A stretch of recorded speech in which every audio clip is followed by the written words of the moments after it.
Bible बार पाठ 70 अविश्वास की शक्ति। नमस्ते और शुभ दिन। यह है बाइबल बार।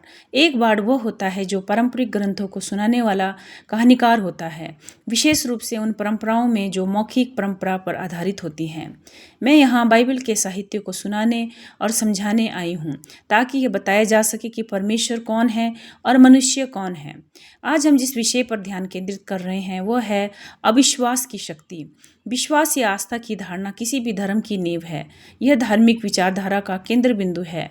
बाइबल यहूदी धर्म और मसीही धर्म का प्रत्यक्ष स्रोत है, जबकि इस्लाम के लिए एक जुड़ा हुआ स्रोत है जिसमें कुरान एक अतिरिक्त ग्रंथ के रूप में शामिल है।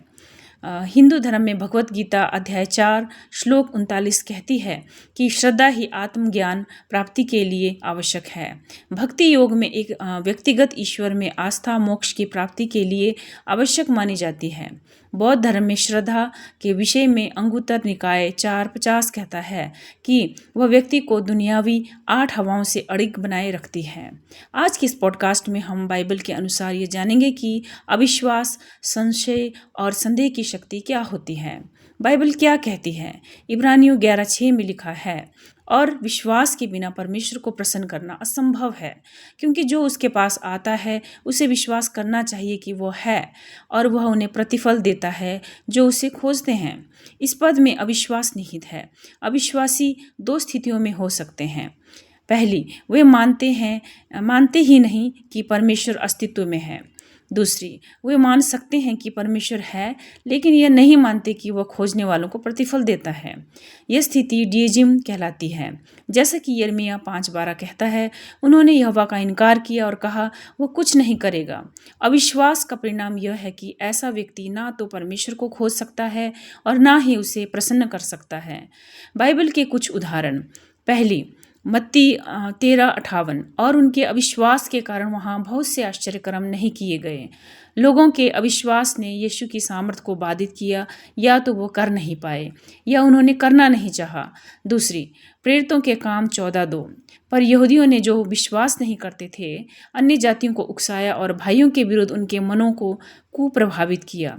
अविश्वासी न केवल विरोध करते हैं बल्कि विश्वासियों के विरुद्ध दूसरों को भी भड़काते हैं।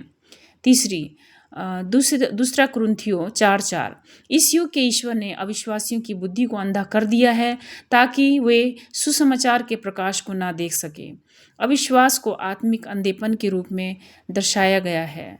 चौथी, भजन संहिता 14:1, मूर्ख अपने मन में कहता है कोई परमेश्वर नहीं है, वे भ्रष्ट हैं, उनके काम घिनौने हैं, कोई भला नहीं करता।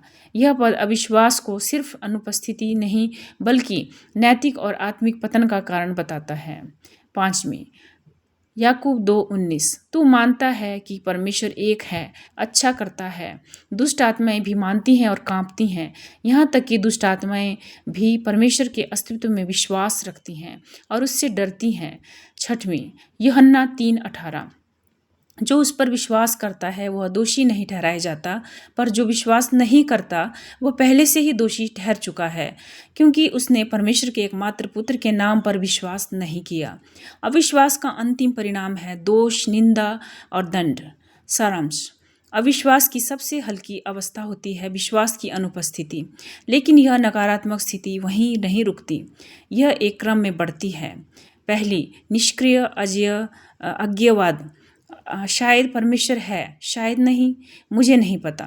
दूसरी, सक्रिय अज्ञेयवाद, मैं विश्वास नहीं कर सकता इसलिए सवाल करता हूँ। तीसरी, संशयवाद, जब तक मुझे पूर्ण प्रमाण नहीं मिलेगा मैं नहीं मानूंगा। चौथी, आक्रोशपूर्ण अस्वीकृति, मैं न केवल विश्वास नहीं करता बल्कि उस विश्वास के खिलाफ खड़ा हूँ। अविश्वास की शक्ति यही है कि यह केवल विश्वास की कमी नहीं है बल्कि वह एक सक्रिय विरोध बन सकती है जिसमें नैतिक, आत्मिक और बौद्धिक हानि होती है।